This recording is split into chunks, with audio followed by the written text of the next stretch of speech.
फिर रिजल्ट आता, उससे पहले उसकी वैलिडिटी खत्म हो जाती।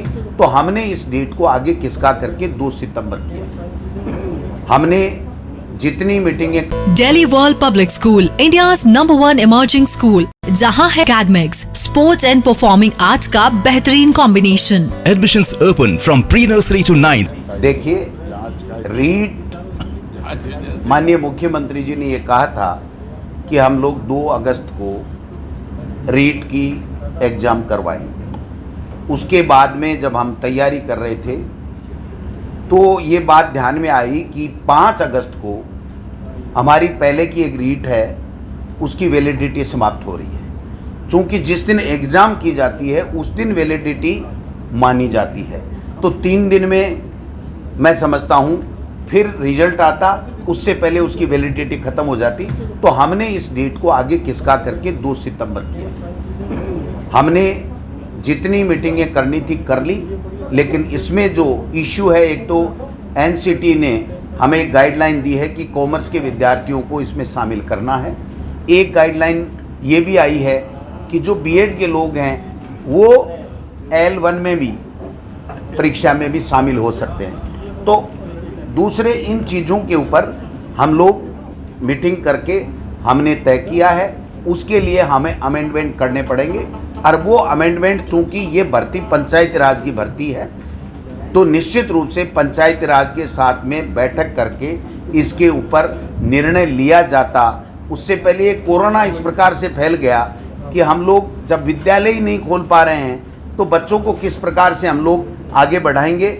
लेकिन फिर भी मैं आपको बताना चाहता हूं कि रीट के लिए जो मीटिंगें सरकारी स्तर पर करनी थी, जिस प्रकार के निर्णय लेने थे, वो तकरीबन हमने ले लिए हैं। अब जो अमेंडमेंट का काम है, वो अमेंडमेंट का काम माननीय मुख्यमंत्री जी से जो अप्रूवल के बाद में उस अमेंडमेंट के लिए हमको आगे जाना है।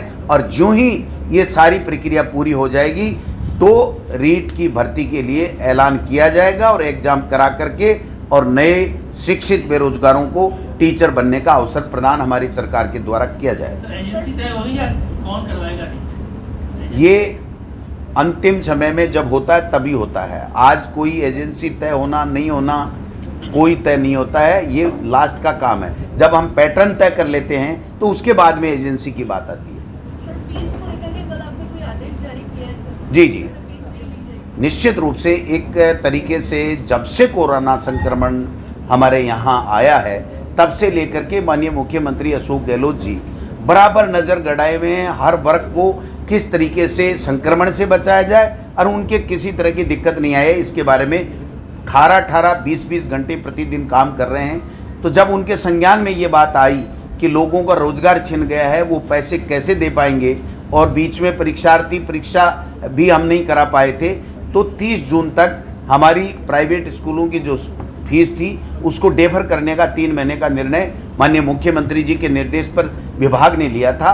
चूँकि अभी तक न तो मानव संसाधन मंत्रालय भारत सरकार ने कोई स्कूल खोलने की गाइडलाइन दी है, उन्होंने कहा है कि आप 31 जुलाई तक नहीं खोल पाएंगे। जब हम विद्यालय नहीं खोल पाएंगे, जब हम एडमिशन नहीं ले पाएंगे, जब हम क्लासें नहीं कर पाएंगे, तो मैं समझता हूँ ये जो विवाद था कि फीस दो, अभिभावक कह रहे थे जो विद्यालय नहीं खुला तो हम फीस कैसे दें, तो इसलिए ये निर्णय लिया गया हमारे विभाग के द्वारा कि ये जब तक स्कूल नहीं खुले तब तक इस फीस को डेफर किया जाता है, और जब विद्यालय खोलने के निर्णय होगा तो उसके साथ में किस प्रकार फीस क्या होगी, पाठ्यक्रम कितना होगा, संक्रमण से रोकने के लिए हमें क्या उपाय विद्यालयों को करने पड़ेंगे, ये सारी की सारी एक गाइडलाइन विस्तार चर्चा करके और उस गाइडलाइन के साथ में विद्यालयों को खोला जाएगा।